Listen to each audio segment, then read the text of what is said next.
Sega.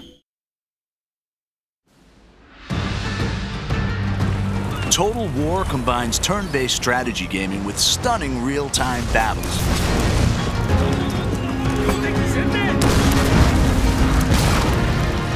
Players take command of nations, armies, and generals as they battle for ultimate victory. With breathtaking detail and unparalleled historical accuracy, Total War allows the player to recreate and change the course of history.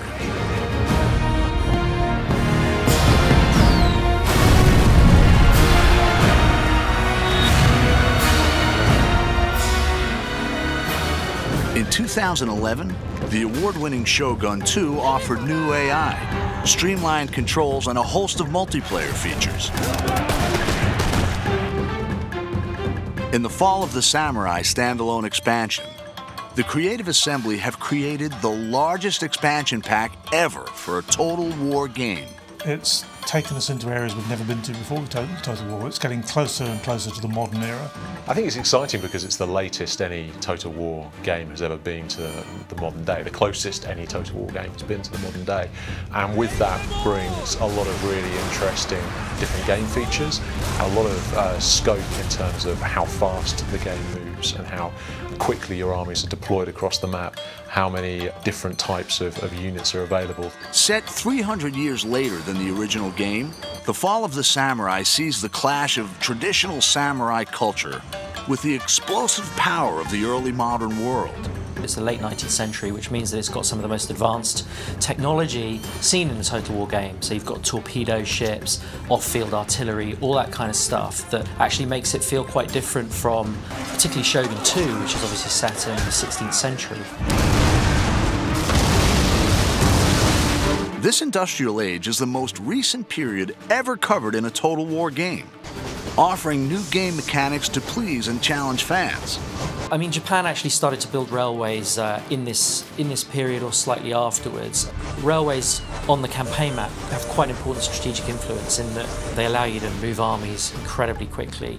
So as you capture more and more of the territory of Japan, you can move your armies around very effectively, and it's really important for bringing your best troops to the front.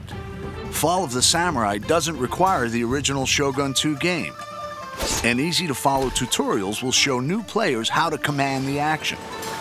It's a standalone expansion, so it's not a game add-on as such, in that you need the original game in order to play it, but it's a fully standalone version of the game itself. The game begins with the Boshin War in 1869, a dramatic turning point in Japanese history.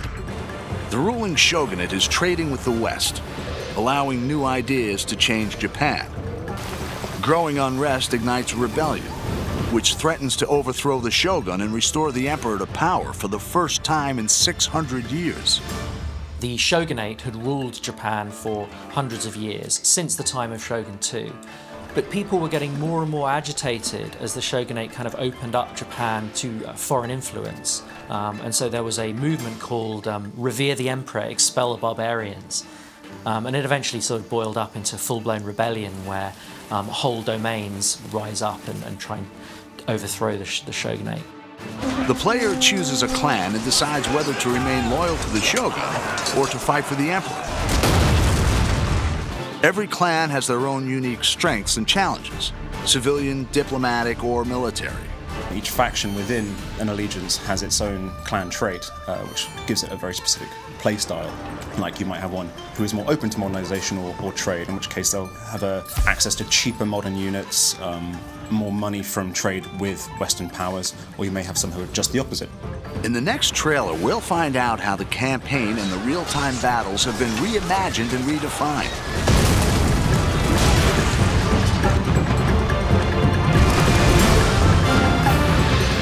Fall of the Samurai is a whole new experience and an ambitious entry into the Total War series.